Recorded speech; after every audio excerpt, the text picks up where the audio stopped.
Salam sigap dan shalom. Renungan kita pada hari ini, Jumat 18 Agustus 2023, berjudul Doktrin yang Tidak Sehat. Ayat intinya terdapat di dalam 2 Tesalonika 2 ayat 11 dan 12. Dan itulah sebabnya Allah mendatangkan kesesatan atas mereka, yang menyebabkan mereka percaya akan dusta, supaya dihukum semua orang yang tidak percaya akan kebenaran dan yang suka kejahatan. Pena Inspirasi menuliskan yang dimaksud dengan judul renungan kita pagi ini, doktrin yang tidak sehat, adalah sebuah panggilan kehidupan yang praktis, agar kita senantiasa menunjukkan kesenangan dan kesenangan-kesenangan sebagai faktor yang menunjang kebahagiaan sejati dan sarana untuk memulihkan hubungan kita secara vertikal kepada Tuhan dan horizontal dengan sesama sebagai berikut. Pertama, salah satu ajaran yang tidak sesuai dengan Alkitab atau doktrin yang tidak sehat adalah tentang api neraka yang kekal dan penyiksaan yang tiada akhir terhadap orang-orang jahat. Penyesalan yang dalam akan dosa kadang-kadang merusak secara pelan-pelan keadaan jasmani dan membuat pikiran tidak seimbang.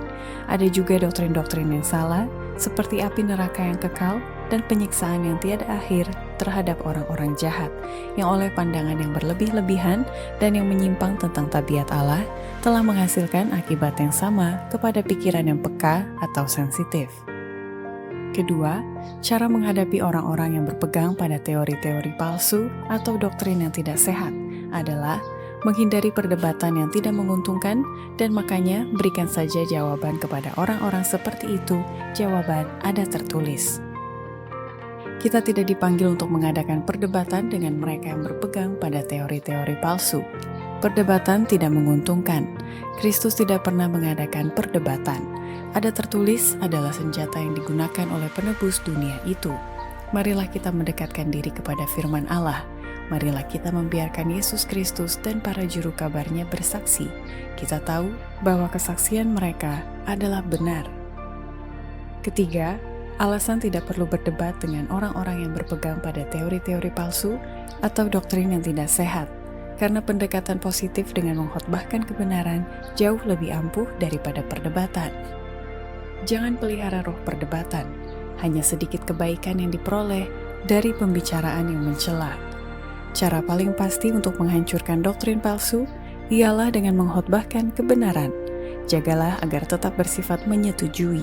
Biarlah kebenaran Injil membunuh kekuatan si jahat. Tunjukkanlah roh yang lemah lembut dan berbelas kasihan kepada mereka yang salah. Datanglah dekat ke hati mereka.